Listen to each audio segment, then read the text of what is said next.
জানিস দিদি, আজকে স্কুলে আমি একটা জিনিস ভুল করেছি। কি ভুল করেছিস? পরীক্ষার সময় বান্ধবীর খাতা দিকে লিখেছি। কেন? তুই বাড়ি থেকে পড়ে যাসনি? পড়েছি, কিন্তু একটা উত্তর ভুলে গিয়েছি, তাই দিকে লিখেছি। এটা তো খুব খারাপ কাজ। এতে তুই নিজে কখনো শিখতে পারবি না, বরং নিজেরই ক্ষতি করবি। সাগরিকা, তুমি জানো কি অসততার মাধ্যমে পাওয়া সাফল্য কখনো টিকে না? কিন্তু আমি তো ভালো নম্বর পাওয়ার জন্য এটা করেছি। ভালো নম্বর পাওয়ার চেয়ে সঠিকভাবে শেখাটা অনেক গুরুত্বপূর্ণ।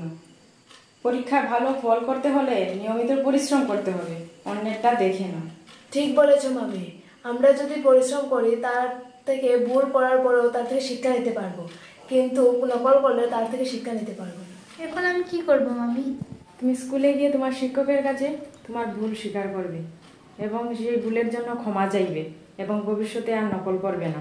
ঠিক আছে মামি, আমি কথা দিচ্ছি। May come in sir? Yes come. Sir, আপনাকে একটা কথা বলতে চাই। হ্যাঁ, কি বলবে বলো সাগরিকা।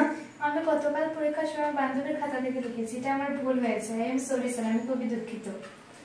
বাহ, সত্য বলতে অনেক সাহস লাগে রে। আমি তোর সততা এবং সাহসিকতায় মুগ্ধ হয়েছি। তবে একটা কথা মনে রাখিস, বারবার এই ভুলটা করা যাবে না। কারণ দেখে কপি করে নকল করে লেখা যাবে না। এতে কি হবে, তুমি কিছু শিখতে পারবে না, পরনির্ভরশীল হয়ে যাবে। তুমি তো এখানে থেমে থাকলে হবে না, অনেক দূর যেতে হবে। অতএব এইগুলা করার চেষ্টা করবে না, ঠিক আছে? ওকে স্যার, আমি প্রতিজ্ঞা করছি। আপনি ঠিকই বলেছেন স্যার। আমরা যদি কঠোর পরিশ্রম করি, তাহলে অন্যের উপর নির্ভরশীল হয়ে থাকতে হবে না। একদম ঠিক বলেছো। সব সময় মনে রাখবে, সততা এবং পরিশ্রম হচ্ছে মানুষের মহৎ গুণ। এই কথাটা যদি তোমরা মনে রাখো, দেখবে কখনো তোমরা বিপদে পড়বে না, অনেক দূর এগিয়ে যেতে পারবে। তো এটা মনে রাখো। আর এখন যাও, কোনো অসুবিধা হবে না, তোমরা বাড়ি যাও। Thank you sir. হ্যাঁ, আসো।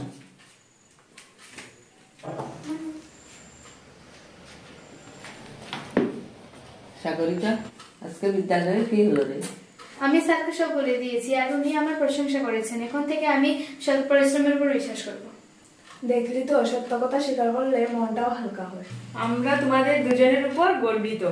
সততা এবং পরিশ্রম সাফল্যের পথে মানুষকে অনেক দূরে নিয়ে যায়। তোমরা অনেক বড় হও। তোমরা এদিকে আসো।